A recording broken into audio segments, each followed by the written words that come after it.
सुगंधम सामाजिक जन कल्याण समिति द्वारा समीपस्थ ग्राम चापा सेहा के हायर सेकेंडरी स्कूल में साइबर अपराध के प्रति जन जागरूकता लाने शिविर आयोजित किया गया। शिविर का शुभारंभ बलौदाबाजार कलेक्टर रजत बंसल ने किया। उन्होंने उपस्थित जन समूह तथा स्कूल के विद्यार्थियों को मोबाइल से दूर रहने की समझाइश दी एवं उन्होंने मोबाइल के माध्यम से होने वाले साइबर अपराध के विषय में जानकारी दी। कलेक्टर ने विद्यार्थियों को दिन में 10 मिनट से अधिक मोबाइल न देखने की समझाइश दी।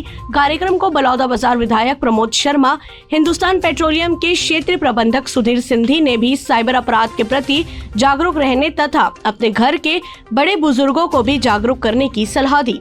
आज चापा के स्कूल में माननीय विधायक महोदय के साथ यहाँ पर कार्यक्रम अटेंड किया। साथ में हमारे साथ और भी वरिष्ठ जनप्रतिनिधि थे, एसडीएम साहब भी थे और विशेष रूप से जो यहाँ पे अध्ययनरत बच्चे हैं उनको साइबर अपराध के संबंध में जागरूक किया गया है और बहुत ही महत्वपूर्ण विषय है आज के ज़माने में, क्योंकि बच्चे जब मोबाइल पे उपयोग करते हैं तो उससे कई बार साइबर अपराध के शिकार होते हैं। तो बच्चों के माध्यम से ना सिर्फ वो स्वयं बल्कि अपने परिवार में भी, घर परिवार में और बड़े बुजुर्गों को भी इसके बारे में अवगत कराएंगे। साथ में वृक्षारोपण का भी यहाँ पर प्रोग्राम रखा गया था, उसमें भी हमने सहभागिता निभाई। आज का कार्यक्रम हिंदुस्तान पेट्रोलियम के द्वारा और सेवा सुगंधम बलौदाबाजार के द्वारा आज बहुत अच्छा कार्यक्रम किया गया, जिसमें वृक्षारोपण और साइबर सेल से होने वाले दुर्घटना के बारे में लोगों को आगाह किया गया। ये बच्चे लोगों का कार्यक्रम था और जिसमें HPCL की तरफ से वृक्षारोपण का कार्यक्रम किए, जिसमें 200 फलदार पौधारोपण हुआ।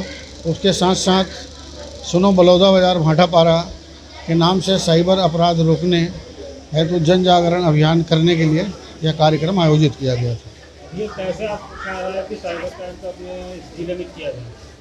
इसके पूर्व जो है 15 अगस्त को रायपुर में माननीय ताम्रध्वज साहू गृह मंत्री जी के माध्यम से जो है सुनो रायपुर करके एक आयोजन हुआ था साइबर क्राइम के लिए। उसमें हम लोग ट्रेनिंग में गए थे और उसी ट्रेनिंग के दरमियान जो है अपने मन में ये हुई कि क्यों ना बलौदाबाजार में भी ये कार्यक्रम को आयोजित किया जाए और जन जागरण अभियान के तहत जन जन तक पहुंचाने के लिए अपन प्रयास करेंगे। बलौदाबाजार से अमृत साहू की रिपोर्ट। आगे अपडेट के लिए देखते रहें न्यूज़ प्लस 21, आपके हक की बात।